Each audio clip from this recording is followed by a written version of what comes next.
Naku mga kapatid, nandiyan na pala kayo. Tama-tama. At pinanood niya ang content na ito. Kasi po ang pag-uusapan natin ay tungkol po dito sa Beepcard. Hindi po ako nag-i-endorso ng Beepcard. Gusto ko lamang po ito maging content para mabigyan ko ng info ang ating mga kaibigan at ating mga kababayan. Iniisip ko po kasi mga kapatid, bakit ako bumili ng Beepcard? Kaya po ako bumili ng Beepcard kasi napilitan na lamang po ako bumili niyan. Kasi nga, inaabangan ko na makabalik ang traditional jeep na bumabiyahe Cubao going to Fairview. So, hindi na po sila nakabalik. At ang masaklap pa, ang nangyari po sa mga driver ng jeep na yan, andun po sila sa Fairview. Nasa kalsada po sila at namamalimos at nanghihingi ng tulong. Dahil hindi na po sila nakabiyahe, hindi na nila nagamit ang kanilang jeep para makabiyahe mula Cubao hanggang Fairview. At ang pumalit na bumabiyahe na dyan, ito nga pong mga blue bus na tinatawag na beep bus. Ang gusto pong ipatawag dyan sa beep bus na yan, beep jeep, jeep daw yan. Hindi naman ho yan jeep, modernized na jeep daw yan. Hindi rin katanggap-tanggap. Para sa akin lang hindi katanggap-tanggap na tawagin kong modernized jeep na yan. Kasi ang itsura po niyan, ang datingan po niyan, bus na bus, maliit na bus nga lang. Nung una pa, kahit pa yung panahon pa ng Pangulong Marcos, meron ng mga minibus ibinalik nyo lang yung minibus tapos sasabihin ninyo jeep. Ewan ko sa inyo. Ewan ko sa inyo. Pag bumili ka ng Beepcard, meron pang registration doon na i-enter nila sa kanilang maliit na gadget. At pagkatapos, ang babayaran mo sa Beepcard na ito ay 150 pesos.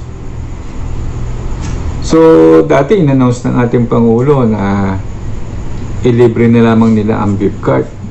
Subalit, hindi naman nila sinunod ng ating Pangulo. Eto ngayon, pinababayaran sa atin ang Beepcard. Bakit kailangan bayaran pa natin ito? Sino ba ang kikita rito kung babayaran natin ito? So, kwento ko po sa inyo nung ako po ay bumili ng Beepcard na yan. Dito po sa Araneta City, Cubao Terminal. Nitong mga beep bus na ito na kulay blue.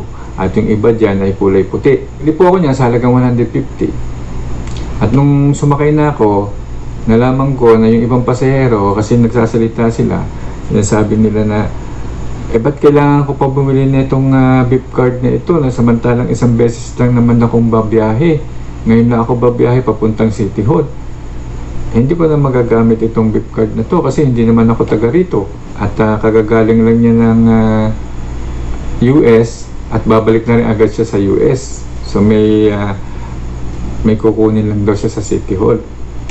So, nakikiusap daw siya na kung pwede, hindi nila siya bibili. Magbabayad na lang daw siya ng cash kasi isang beses lang naman siyang sasakay. So, hindi siya pinayagan na makasakay kung hindi siya bibili ng Beepcard. So, napilitan siya, bumili siya ng Beepcard. So, eto na ngayon, nung nasa loob na kami ng bus, nagrereklamo siya na sinasabi niya na isang beses lang naman ako sasakay sana hindi nyo na ako pinagbilhan ng Beepcard, sabi niya doon sa konduktor. Ang mahal-mahal, 150. Narinig naman nung driver, ang sagot naman ng driver, kung namamahalan po kayo, bumaba na po kayo. Biro mo ganun ang sagot. Hindi nyo po dapat sasagutin ng ganyan ang mga commuters kasi dahil po dyan sa sistemang pinatutupad ninyo, may epekto po yan sa mga commuter. Huwag nyo na pong ipagtanggol pa ang inyong mga operator at yung nakaisip ng sistemang yan. Ngayon, ang sagot naman ng pasahero, o di ibalik mo yung bayad ko, balik mo yung binayad kong 150, bababa ako rito. O hindi naman ibinalik ng driver, paano niya ibabalik yun? Payabangan na lang niyayabangan ninyo ang customer. Meron nga tayong policy na sinasabi natin na customer is always right. Tapos babalagbagin ninyo ng mga sagot kapag ka nagre-reklamo sa inyo. Okay? So, Ito pa isang reklamo nila. Kasi ganito pala mga kaibigan, kaya kailangan malaman nyo ito. Kaya ginawa ko ito ng content. Kapag kayo po ay sasakay ng blue bus na ito, itong beef bus na ito, dito sa Araneta City, Cubao Terminal, pag dyan po kayo sasakay, kailangan meron kayong card. Kung wala kayong card, bibili po kayo ng card sa halagang 150. Pero ito na po, nung nakaalis na kami dito sa terminal ng Araneta, unang-unang kanto, merong pumara na pasahero. At pinasakay naman nila, walang card. Wala siyang card. Kaya naman, yung babae nagsasalita kanina, sinabi niya sa konduktor na, "Oh, bakit yan pinasakay ninyo samantala wala namang card?" Sabi niya. Kasi ma'am, dito na siya sumakay sa kanto. Kasi kung doon siya sa terminal sumakay, kailangan may card siya. Dito naman siya sa kanto sumakay. Okay lang na wala na siyang card. Sabi naman nung babaeng pasahero, pwede naman palang sumakay dyan na wala namang beep card. Katulad ko na sana pinasakay niyo na lang ako kahit wala akong beep card kasi isang beses lang naman ako rito sasakay, ngayon lang. So kaya mga kapatid, kung kayo ay sasakay dito sa Araneta Terminal at wala kayong card, para hindi kayo mapilitang bumili ng card at hindi kayo magastusan dahil nangihinayang kayo sa 150, doon na kayo mag-abang sa kanto o kaya doon sa dating COD, doon na kayo mag-abang. Kaya ngayon, ang sabi naman nitong konduktor, kung i-announce po namin na dito kayo sumakay sa kanto, baka magkaroon naman ng pila dito. Wala ng pila doon sa terminal, dito na magpipila sila. Oo nga naman, kung hindi ka naman pupunta ng terminal, di wala nang bibili ng beep card. So meron silang malaking karatula doon na nagsasabi na kapag ikaw ay sumakay dito sa Araneta Terminal, kailangan meron kang beep card, bibili ka ng beep card. So, ganun nga ang nangyari. Pero ang tingin po dito ng ating mga commuters, very unfair. Hindi po parehas.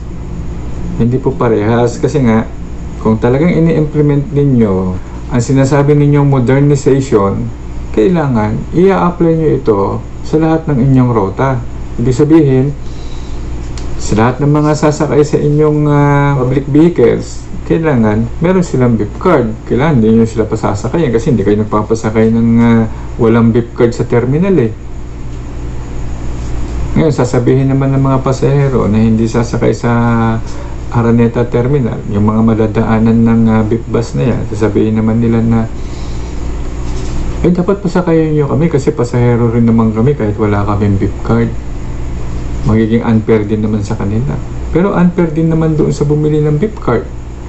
So ano nang gagawin natin dito ngayon? Kaya nagkakagulo tayo, hindi tayo magkaintindihan. Kasi nga, nire-require nyo lang pala na magkaroon ng beep card ay yung sasakay dito sa Araneta Terminal. Hindi na pala required yung mga sasakay mula kanto hanggang doon sa Pilcoa. At pabalik naman, pag pabalik naman yung bus galing ng Pilcoa, hindi naman na kailangan yung beep card. Hindi nyo nire-required na merong beep card ang inyong pasahero going to Cubao. Sa Cubao lang naman pala ninyo nire-required na kailangan may beep card.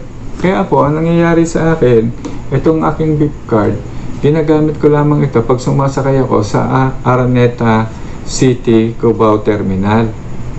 Doon ko lamang ito tinatap at pagkatapos bumababa ako ng City Hall, tap ko uli.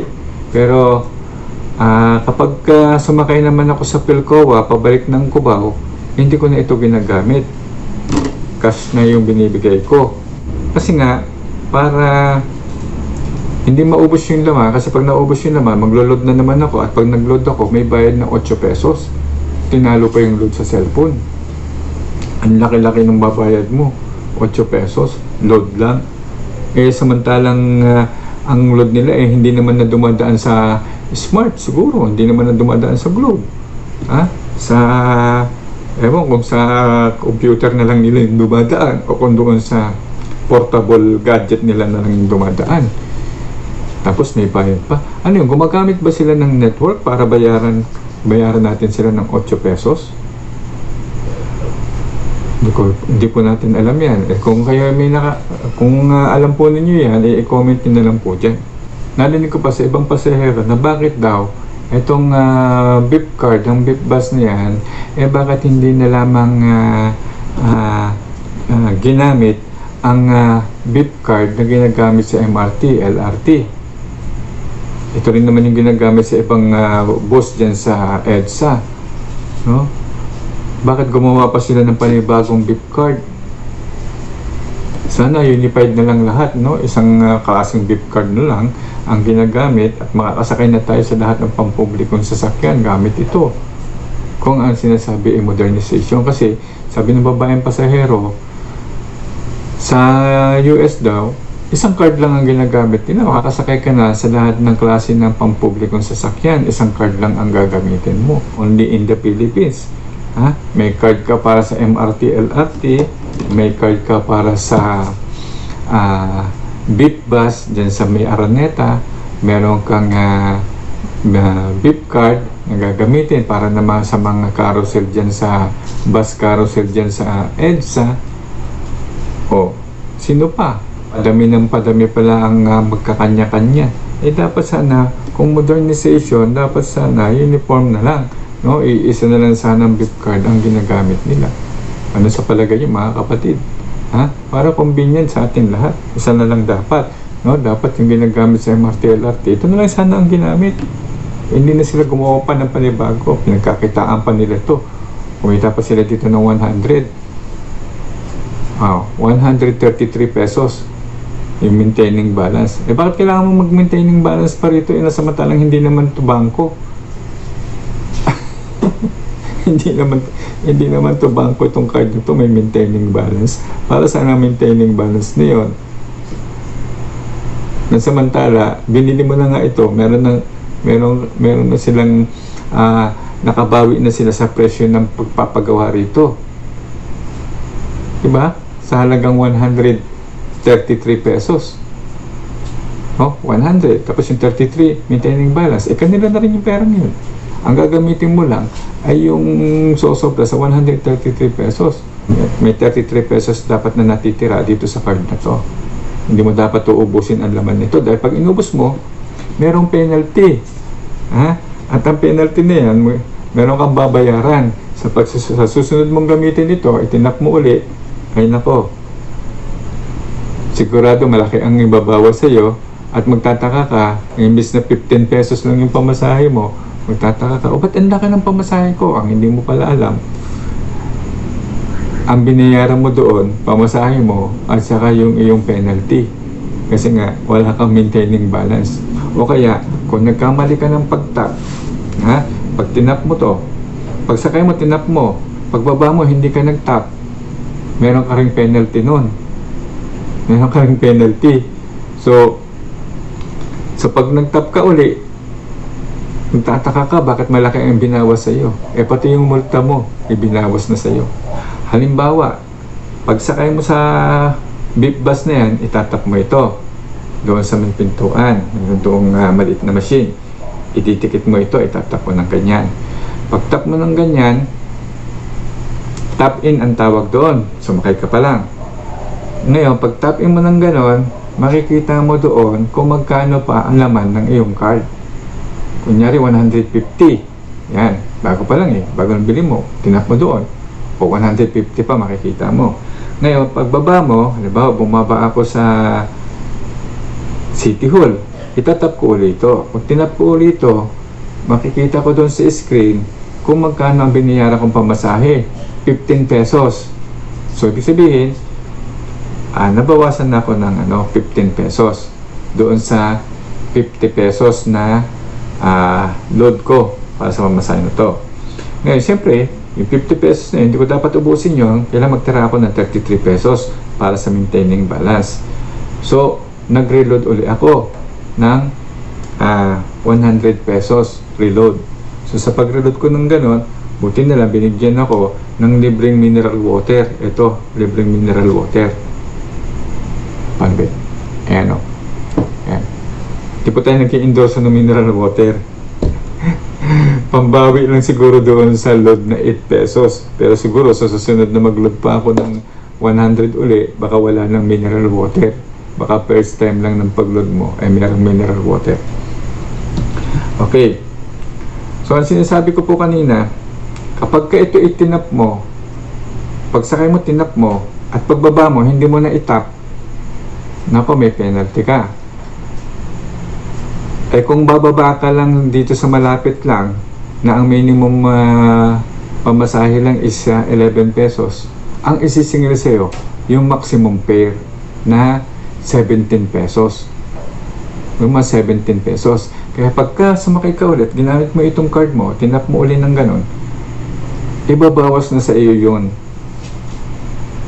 Ibabawas na ulit sa iyo. Kaya magtataka ka, imbis na 11 pesos lang yung pamasahe mo, eh na doble. Kasi meron ka palang penalty doon sa hindi mo pag-top out. Okay? So ang paggamit po, paano gamitin ng VIP card? Andito po yung paggamit kung paano gamitin ng VIP card. Ayan po. Okay? Una daw, i-check natin kung yung sasakyan ba natin ay gumagamit ng VIP card. Sa Araneta City, Cubao Terminal, sigurado na ang sasakyan mo dyan, VIP bus, gumagamit ng VIP card. Itong VIP card na to, hindi mo to pwedeng gamitin sa jeep. Hindi mo din to pwedeng gamitin sa tricycle. Kasi wala naman silang machine na tatanggap na ito. At hindi mo rin ito pwedeng gamitin sa MRT kasi nga, hindi naman, iba naman yung machine sa MRT, hindi rin niya tatanggapin ito. Kung ang public vehicles na yan ay may ganitong logo, VIP rides, pwede mong gamitin ang card na to. So ito po ang paggamit ng VIP rides natin. Siya nga pala mga kapatid, ang terminal nila sa Araneta City, Cubao, ay binabayaran nila. Pero pagdating naman nila sa Pilcoa, ang terminal nila ay doon sa malapit sa footbridge ng Pilcoa, pabalik na ng Cubao. Doon po sila nagte-terminal.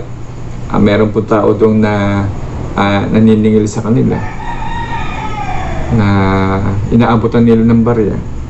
Yan, tanong po ng ating mga kababayan, saan po na pupunta ang binabayad nyo doon? Ang ginagamit ninyong terminal, kalsada. Dapat ang binabayaran ninyo ay yung gobyerno. Dito nga sa Araneta, yung Araneta binabayaran ninyo. Yung terminal nyo dyan sa sa Pilcoa, sino ba yung mga tao dyan na binabayaran ninyo? Saan ba na pupunta ang binabayad nyo dyan? Sa gobyerno ba? Na samantalang ginagamit ninyo, property ng gobyerno, kalsada. O, diba? Ayan, bigyan po natin ng pansin na yan. Tsaka bakit tayo nyo nang ibalik ang traditional jeep natin na bumabiyahe ng Cubao going to Fairview, Fairview to Cubao?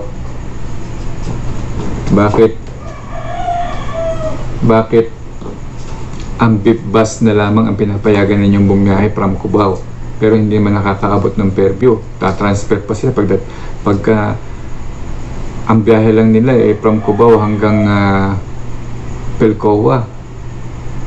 Magta-transfer ka pagdating mo ng Pilcoa, transfer ka sa bus na biyaheng Fairview. So bakit hindi nyo pa ibalik yung biyahe na yan? Anong meron?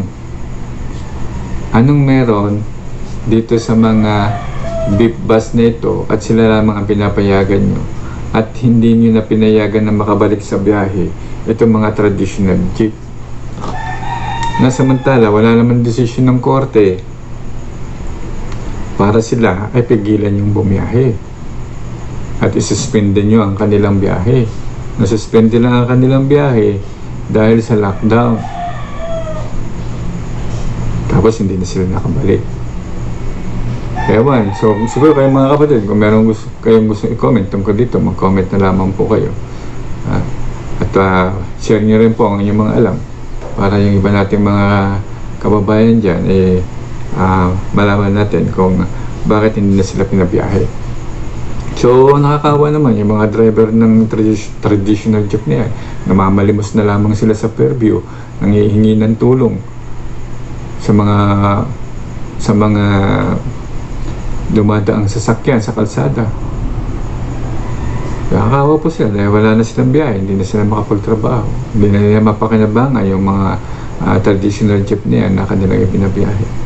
Si Luis Baco ay hindi po against sa modernization. Kung ito ang sagot sa modernization para maiwasan natin ang lumalaganap na virus, paghawak ng pera galing sa pasahero papunta sa konduktor, galing sa konduktor sa sasakyan niya yung pasahero. So wala nang gano'n kasi meron ng beep card. Pero hindi naman sa terminal lamang yun ng Araneta eh. Pagdating nyo na sa biyahe, pinasasakay nyo naman kahit walang card. So, ganun pa rin naman. Wala namang pinagbago yun. So, kung modernization talaga, ang gusto niyong ipairal, modernization para sa lahat. Para maging fair.